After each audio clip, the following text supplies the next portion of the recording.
So today we're going to dive into something that I think a lot of you are going to find pretty darn useful. Yeah. Especially if you're someone like me who likes to spend as much time outdoors as possible. Right? And that is this new tool that we found online. It's called TidesPlus. TidesPlus. And, Yeah. sometimes you just stumble across something and you're like, wow. why didn't I think of that? This is such a cool idea. And I think this is one of those things for me. So basically what it is...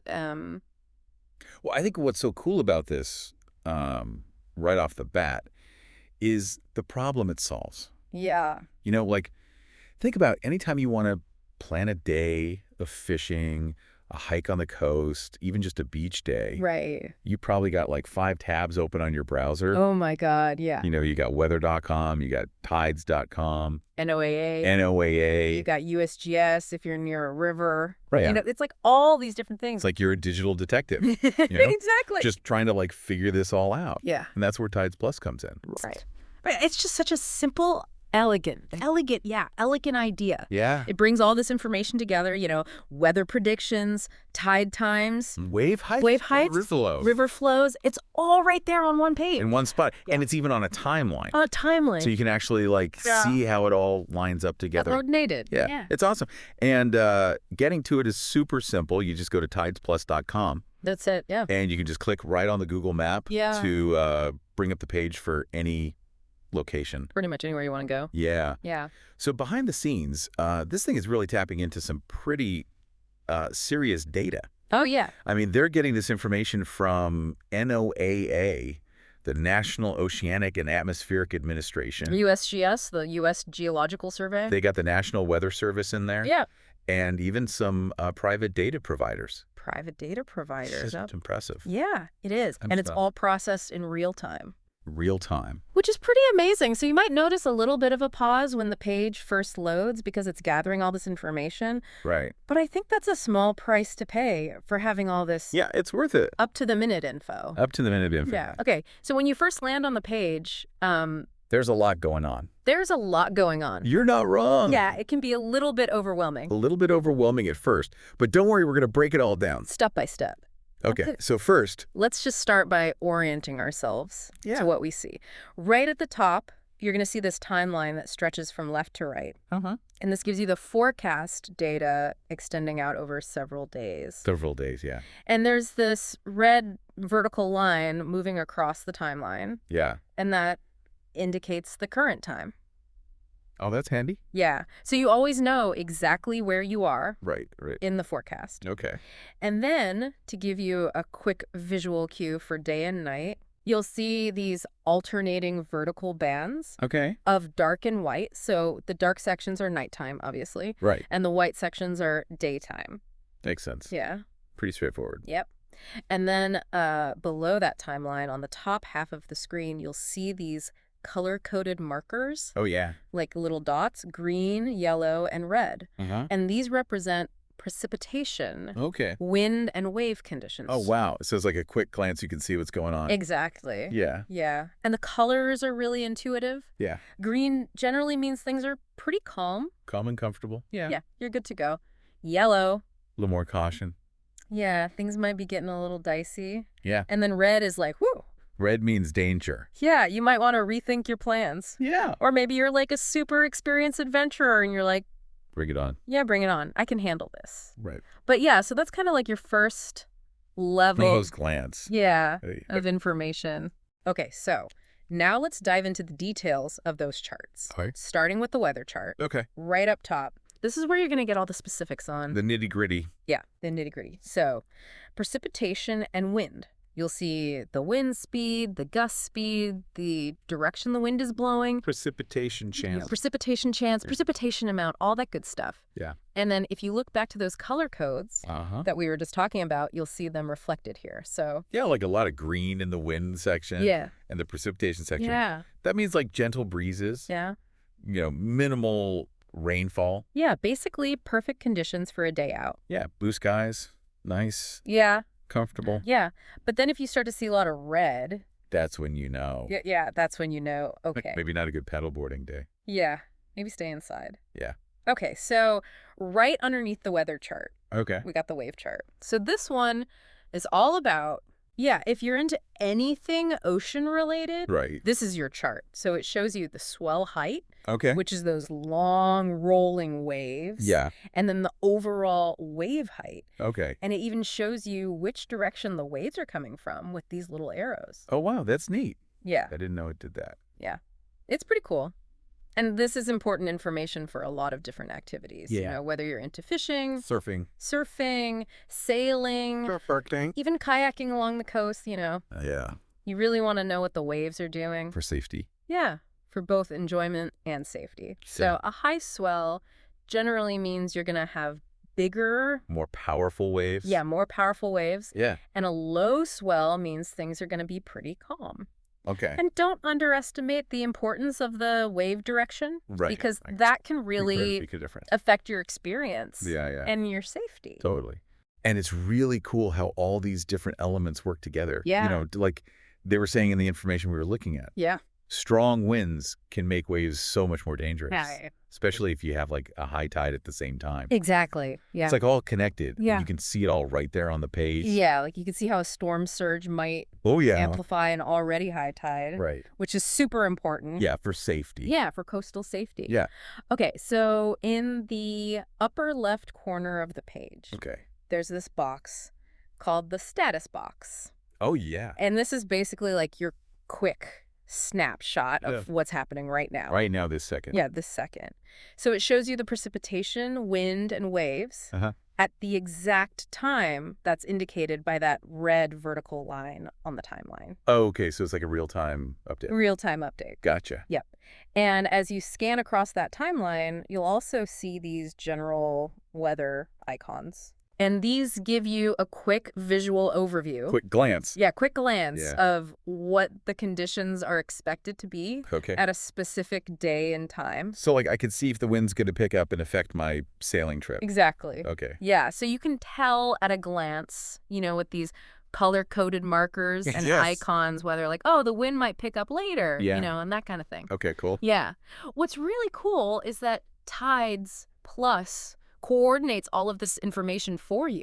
Right. It's not just like a bunch of random data points. Right. They've actually connected it all. Yeah. So all the atmospheric data, that's your weather. Yeah. The oceanic data, tides and waves. They've got solar information, lunar information. Wow. It's all linked to a specific moment in time. That's pretty amazing. It is. Yeah. It is. So instead of you having to like try to figure out, okay, what's the tide going to be doing when the wind is doing this? And what's the barometric pressure going to be like at that time? You know, you can just look at this one page. Yeah. And it tells you all of that. Wow. It's pretty awesome. That's so cool. Yeah. Okay, so moving down the page to the center, you'll see the tides and lunar charts. So this is where you're going to see the predicted tide levels. Okay. And you'll see that red line again. Yeah. Indicating 0. Right. And this is really important if you're doing any river activities. Okay. Like fishing or kayaking. Right. Because it gives you that benchmark. Yeah, that reference point. Yeah. Okay. So you can see, okay, is the water going to be high or low at this particular time? Okay. And then, speaking of rivers, Yeah. there are also these real-time river flow graphs. Oh, cool. And basically, discharge activity is just how much water is flowing through the river. Okay. So this graph shows you whether the river is running high and fast or low and slow. Gotcha. And this is super important for anyone interested in river stuff. Yeah, river activities. Yeah. Because it can really affect safety. Absolutely. Yeah. And conditions for things like fishing and kayaking. Right. Okay, so now let's talk about customizing TidesPlus. Oh, yeah. Because you can actually tweak it. Tweak it, yeah. To your liking. So if you click on the menu button, which is usually tucked away in a corner somewhere, you'll find a bunch of settings that you can adjust. You can change your location. You can switch between metric and imperial units. Okay. You can choose how many days you want to see in the forecast. Okay.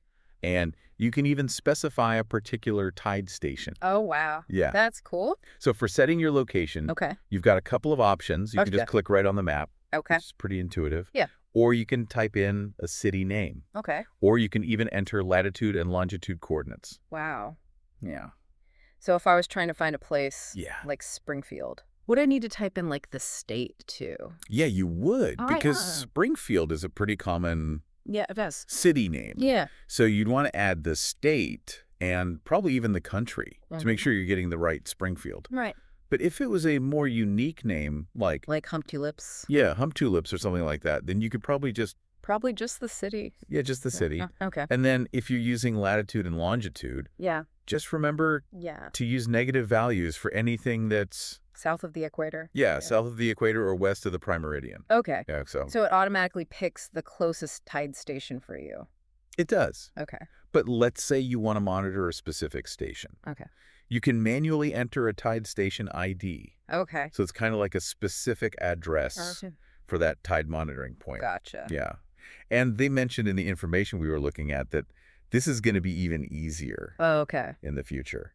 Oh. And they even had a link to where you could find the tide station IDs. Oh, handy. Yeah, if you need them. And then there's this really cool feature called Rivers Only. Oh, yeah. I was looking at that. Yeah. That's cool.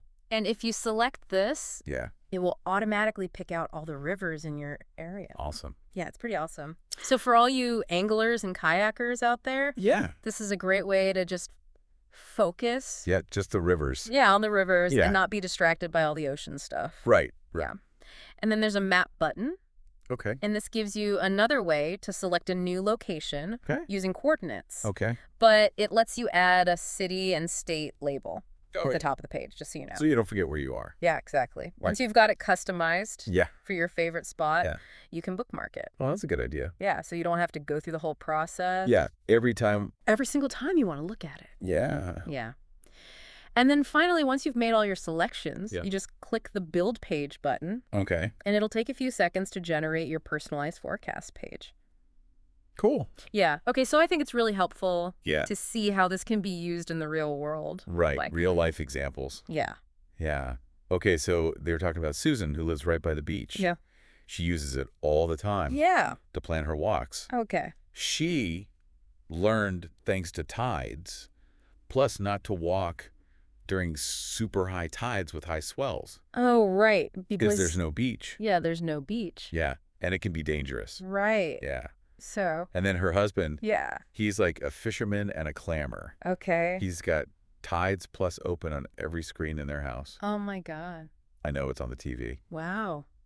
His smartphone, his computer. He's really into it. Oh, yeah. He calls it his electronic tide clock. That's awesome. Yeah. And it automatically updates every hour. Yeah. So. Yeah. So he's always got the latest info. Yeah. Yeah. And it's not just for convenience either. Right. Like it actually helps him plan. Right. And be safe. Yeah. Especially in the winter. Yeah. Like they have a freezing temperature indicator. Oh. So he knows that it's going to be too cold for Susan to be out. Oh, that's really thoughtful. I know. Yeah. It's pretty cool. Yeah. And they had this really cool example for photographers. Oh, yeah. Imagine you're trying to get that perfect shot of the moon over the ocean. Uh-huh. You need the moon in the right spot. Yeah. You want some tall waves, maybe a little wind to create that spray. Yeah. And clear skies, of course. Clear skies, right. TidesPlus can help you figure out exactly when all those things are going to line up. All those things are going to line up. Yeah. Which is amazing. Yeah. That's pretty amazing. Yeah. Especially because you wouldn't think to look at the tides for that. Right. But the wind and the waves are all tied in. Exactly. Yeah. And then we got the salmon and steelhead fishermen. Oh, yeah. And the clammers. Yeah, they just care about the rivers. They love the rivers only feature. They don't care about the wind or the rain. They're hardcore. Yeah. They just want those river flows. The river flows, yeah. The tides. Yeah. So for them, having the tool automatically select all the rivers in their area is like... Saves them so much time. Yeah, huge. Yeah. Okay, so now it's important to mention that there are a few limitations to TidesPlus. Like anything, it's not perfect. Right. So if you're in a location that's really far inland, like way far from the coast, you might not see a tide chart automatically. Yeah. But you can manually specify a tide station. Right, you can enter the ID. Yeah. Okay. So you can still get that information. Great. And then if you're using the rivers only feature, the rivers that it selects are based on how close they are to your location. To your main location. Okay. Yeah. And some rivers might not have data available during the summer months. Right. So you might not see a chart for them. Okay. Yeah. And the page automatically refreshes every hour. Oh, okay. That's cool. Which is great. Yeah. So you're always getting the latest data. So I could leave it open on like an old tablet. Yeah, that's a great idea. Yeah. You could just have it running in the background Yeah. on a dedicated device. That's a good idea. Yeah. And since TidesPlus is still under development, you might experience a few hiccups or disruptions from time to time. Makes sense. But they encourage you to provide feedback that's good. through the menu so you can help them improve the site. Help them make it better. Yeah. Cool. So basically what we have here is a tool that gives you a really easy way to access all this information. All in one place. Weather, tides, waves, river levels, all in one spot. Super user-friendly. Yeah, it's awesome. So don't forget to use that color coding system for those quick assessments of conditions. Like green good, red bad. Pretty much, yeah. Yeah. And then explore those charts and graphs to get the specifics. The details. Yeah, the details that you need for your plan. Absolutely. We really encourage you to check out the site and see how this can simplify your planning. Yeah. And maybe even inspire you to get out there. Get out there and explore more. More adventures. Yeah. Yeah. Yeah. So I'm curious, like, how do you think having this kind of information all in one place might change how we think about not just like our fun time outside, but like how we understand how the weather and the tides and the water all affect each other? It's a whole system. It is. Yeah, it's a whole system. Yeah. And I think we often think about those things in isolation. Yeah. Like, oh, it's just the weather or it's just the tides. Right. But they're all connected. Yeah. Yeah. So yeah, I think that's a really interesting question to think about. Yeah. Yeah. Oh, awesome. Well, thanks for diving into this with me. Yeah, this was fun. Yeah, it was really cool. Yeah, I learned a lot. Me too. Yeah. All right, everyone. Thanks for listening.